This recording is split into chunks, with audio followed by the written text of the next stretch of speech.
How you all doing today? Hope you're well. Look where we are.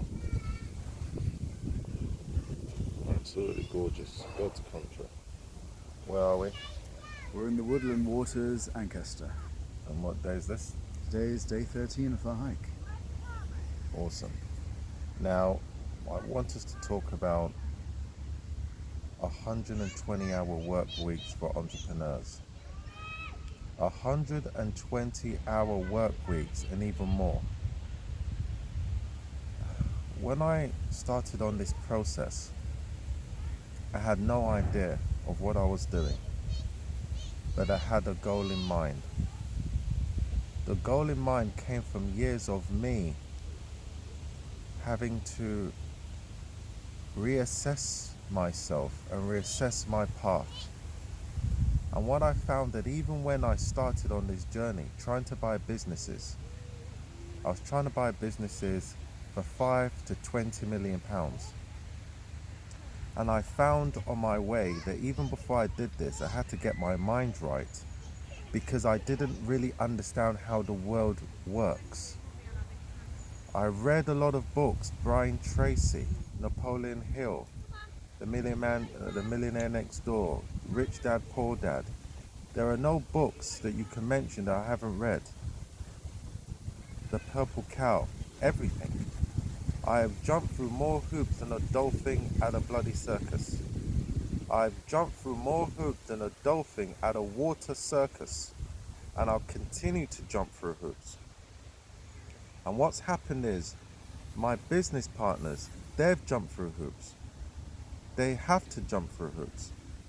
You have to jump through hoops and keep going, not because you are obsessed with pain and self-flagellation, but because you have to prove to yourself day in, day out that your why is big enough. I do this for Shaheen's family. I do this for Jafar's family. I do this for Jason's family. I do this for my family. I do this for Khaleesi. I do this for Nikki. I do it for all of the people I know. I do it for Leah. I do it for all of the people that I know and love and I care for. But when I started this journey, not one day did I realize how hard it will be. When you're doing 120-hour weeks, sometimes 140 hours in a week, that's what an entrepreneur does. If you say you're an entrepreneur and you only do 40 hours a week, please drop me out. Have a word. The amount of hoops, the amount of no's. Before I met this gentleman, I was doing 30 to 40 calls a day. I had to double my failure rate. I could triple my failure rate. Can you imagine being a child star, an actress or an actor, and going for these auditions and always told no? It destroys you. Absolutely destroys you. Then all of a sudden you spend 10, 15 years being an actor or an actress and you make it. And then you're the world's darling, you're the nation's darling. And one day you say the wrong thing, you do something and it's all gone. Poof, in a puff of smoke. You're not loved anymore. How can you not go insane? How can you not go mad? How can you not shave your head as a way of freaking out? Before I met these gentlemen, people thought I was insane. I remember doing affirmations. I had 32 affirmations. As soon as I get up in the morning, I'll recite them. I get into the shower, I'll recite them. I'll get into the car, I work. I used to work for the government. I'll wake up at 5 a.m. By 5:45, I'm out of the house. I'm in my car, listening to audios, listening to meditation, listening to business audios. Brian Tracy, name them. Osho, name them. Eckhart Tolle, name them. I have gone through everything. Some of my business partners haven't gone through that, but they've gone through other things. And that's why I'm a hard ass. I am a tough cookie, believe you me. When I get into work, I'll be writing my affirmations again and again and again. I'll study law, I'll study banking, I'll study negotiable instruments, I'll study financial instruments, I'll study law, I studied everything. But I had to go through the emotional roller coaster first. Because if your emotional bank account, as Dan Pinney said, is not in 100% check, you are done for. Because what will transpire after, when they get you to write, I've written more than 1,000 emails. I can show them to you. Trying to get people on the team. I had board members before, sirs, lords. I was the youngest person on the team. Everyone else was over the age of 50. I was jumping through hoops. I remember one time I tried to close a deal. I drove all of the way from Kent, all of the way to Liverpool for 1.5 hour meeting, and I drove back. I was in a 2-day coma because I've never done something like that. I remember driving to Devon, drove to Devon, had a business meeting there, trying to close a deal. The next day, had another business meeting in Exeter, trying to close the deal. You can't tell me about perseverance. You can't tell me about it. You cannot tell me about perseverance. This is what it takes. I had to teach myself coding. The first bit of coding I tried was Drupal years ago. I couldn't get it.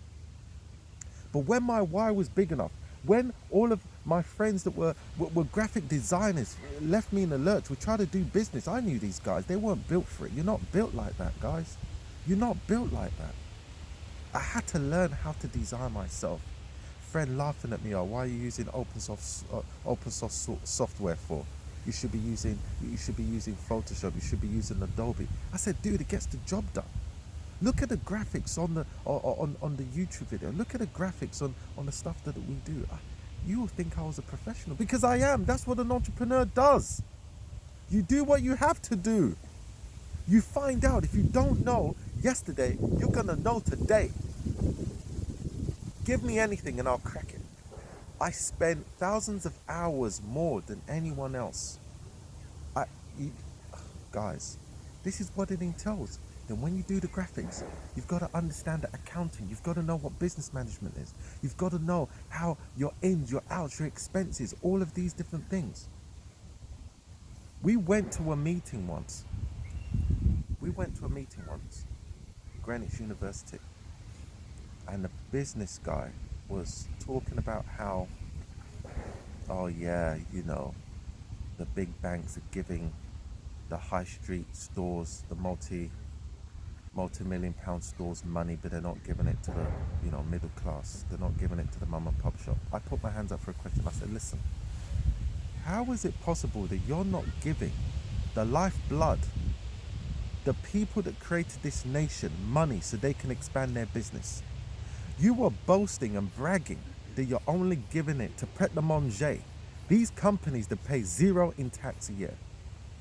They do not employ people that have mortgages. If you do not give money to the middle classes, what happens when the market crashes? What happens when you only give multi-million pound companies £100 million at interest of 2%? Three banks wanting to give me £100 million at something like 5%. The first bank I went to, 25 million.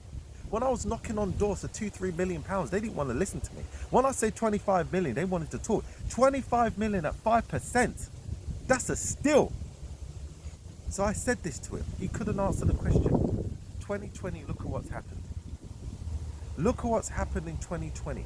When you don't give money to the people that live and build your communities, what do you have? You have nothing. Those are some of the things that you never know or never realize, because when you're an entrepreneur, you've got to do everything. You've got to have your ears to the ground. You've got to have your eyes peeled. It's not for the faint-hearted. Catch you in the next video.